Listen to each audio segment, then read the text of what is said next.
G'day, how you doing? Adam Williams here from Easy Way Photography. Here we are at the beautiful Cable Beach, gorgeous white sand, not a cloud in the sky, but I've got a great idea for a shot that I want to try and capture this afternoon. But before we do that, I want to set you up with the settings for capturing landscape images. Now, keep in mind that these are not the optimum settings for the sharpest photo that you'll ever capture. Okay, these are the settings that are going to make it the easiest for us to start out and capture a whole bunch of images every time we go out. So what I want you to do is grab your camera manual or Google how to set your camera to aperture priority, sometimes known as AV, little icon AV. Set your camera to that.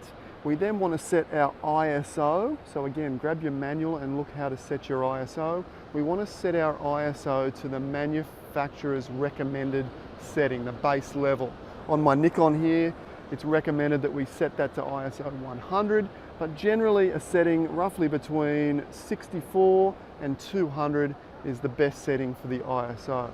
Now, because we're using aperture priority, we need to select an aperture that's going to suit our landscape photography. And at this point, when we're first starting out, probably the best aperture is f/22. Now there is some downsides, granted, we're going to cover them and improve on them later.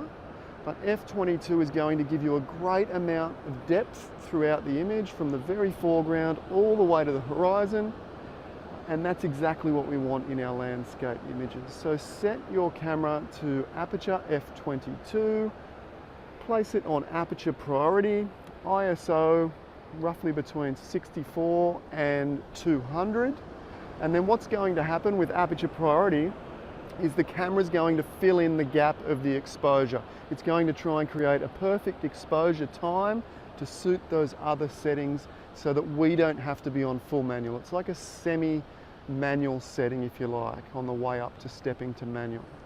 Okay, so set those up and jump out and start grabbing those first landscape images. In a couple of minutes, I'm going to jump down there and catch the sun setting in those gorgeous reflections down there. I hope you enjoyed shooting with me at Cable Beach. Thanks again for watching along. Bye for now.